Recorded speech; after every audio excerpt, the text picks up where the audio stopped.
Alright, and now we're going to talk about local extrema on an interval. And extrema, what they are minimums and maximums.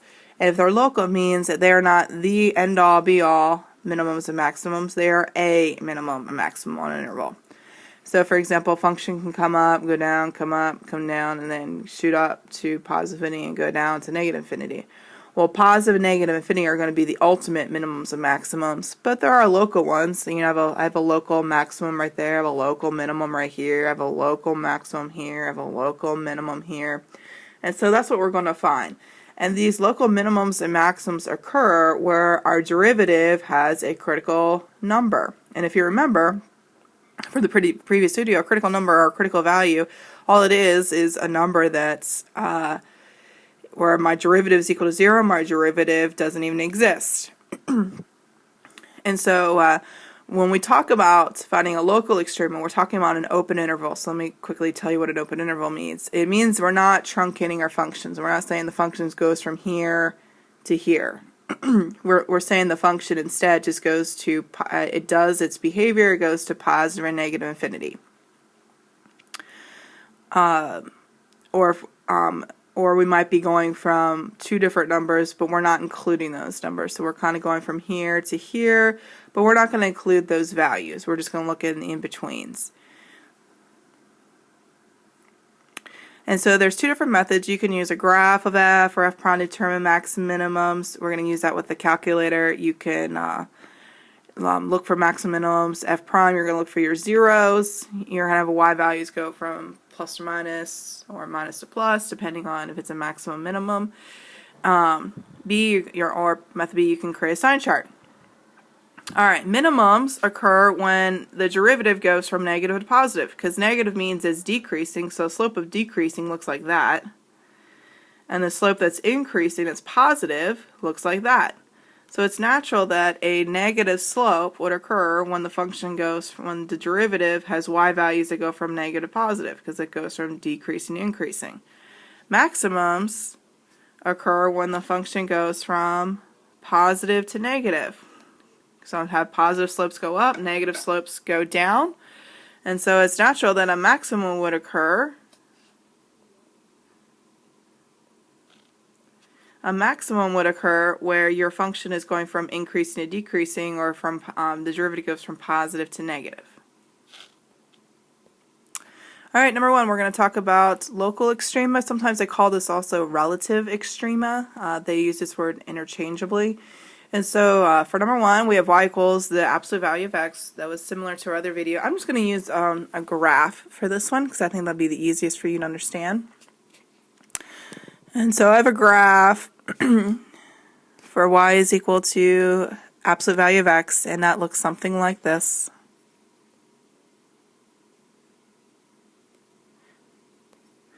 And so if you want to look at it, if I have this on the absolute value of x slopes, if you're actually really going to graph this, the slope on the left-hand side of 0 is negative 1.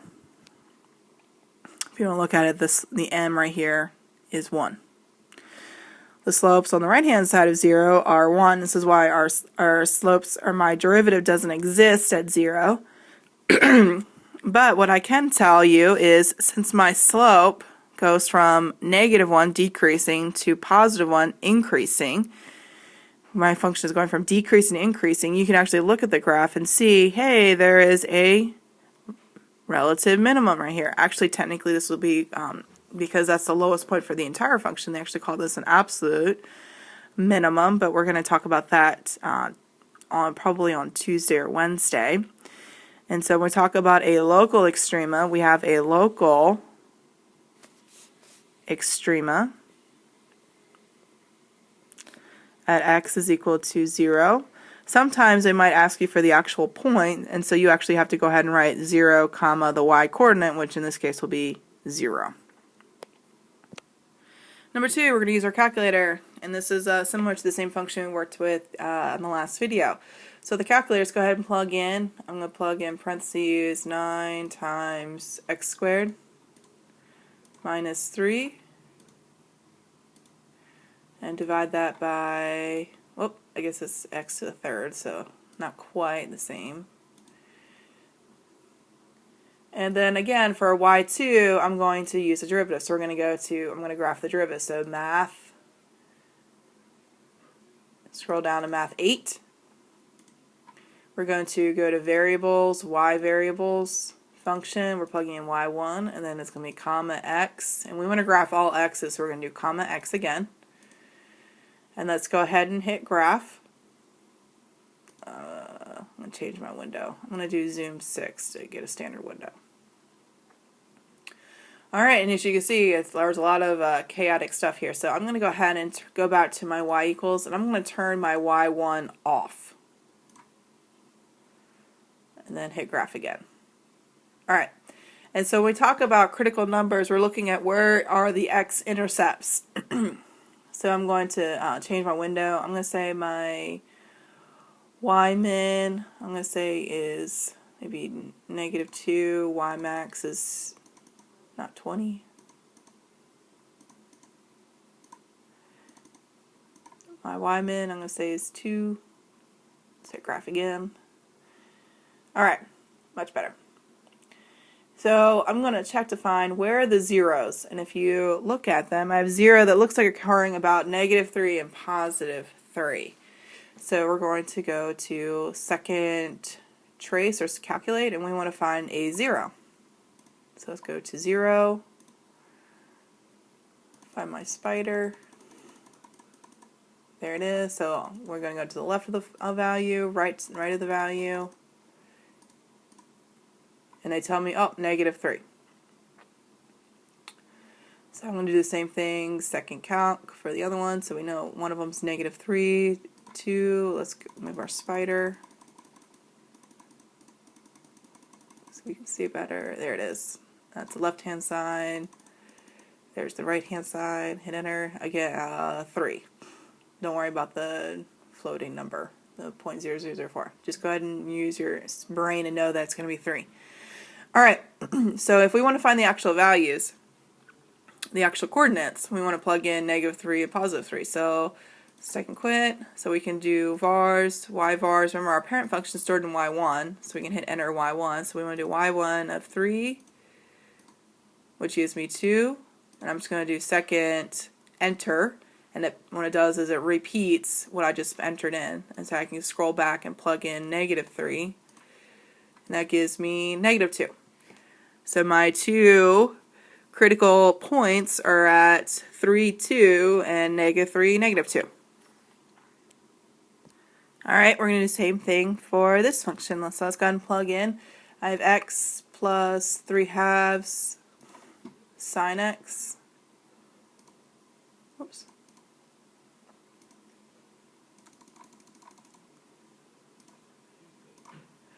And we're going to go from -10 to +10. So I'm going to change my window from -10 to +10. I'm going to go ahead and change this back to, I'm going to hit zoom 6 again. Alright, there we go. And so I have a function that looks like it's increasing on y equals x. And so we want to find all of the extrema. So let's go to y equals. Let's do our math 8. And then go to vars, y vars, function y1, and then comma x.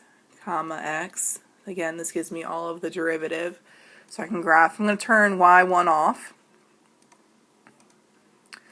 And let's go ahead and graph. And so we can grab all these values. So second calc.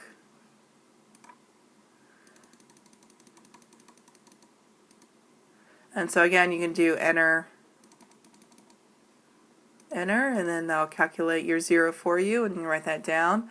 You can go to, looks like there's a 0.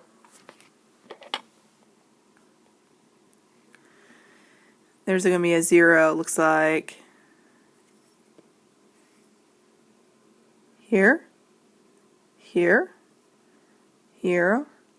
We just found that one. This one, this one, this one, and maybe this one over here. So just keep on, if you want to find all those values. I don't have time on the video to do all these. But just go, use your 0 function and find all of those values. Alright, number 4, y prime is equal to x squared plus 2x minus 35, and so they already set it up for us, so we can just go ahead and set this equal to 0. And so 0 is equal to x squared plus 2x minus 35, and if I was going to factor that, that would be 35 has factors of 7 and 5, they're 2 away, so we'll do, looks like 2 is positive, so 7 is going to be positive, then x minus 5. And so x is equal to negative 7, x is equal to positive 5. So those are critical numbers, but I don't know if they're maximum minimums. So let's set up a sign chart. So we're going to do a number line. And so these are the values. So on top is going to be our f prime of x. At the bottom are our x values. We have negative 7, I'm going to move that over a little bit, negative 7 and positive 5.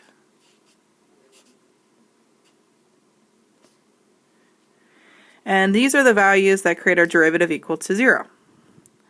And so to create the rest, so all I've done so far was just create a number line.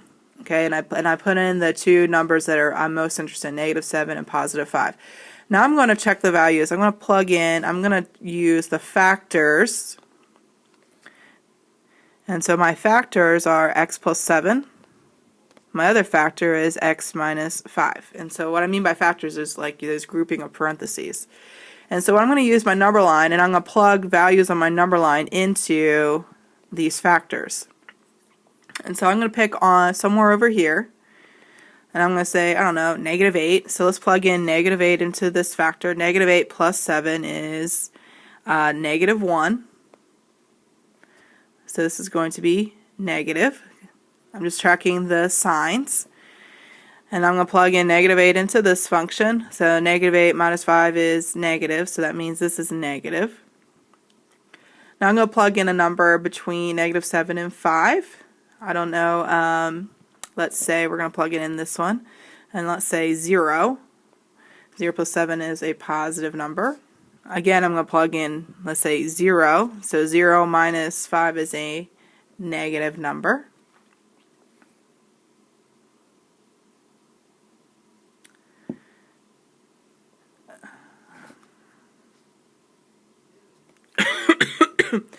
And so now I'm going to plug in a number over here. Let's say 10. So 10 plus 7 is positive.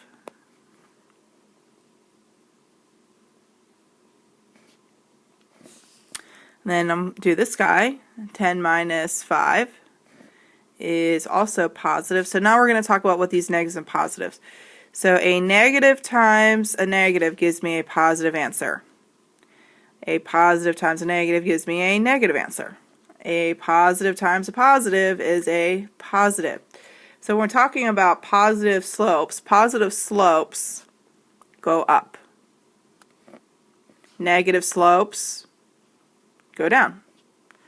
Positive slopes go up. Well, that's kind of a little bit of a picture of the parent function. It looks like I have a local maximum right here. It looks like I have a local minimum right here.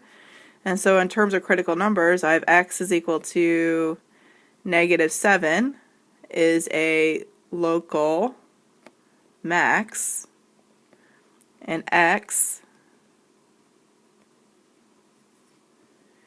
is equal to 5 is a local min.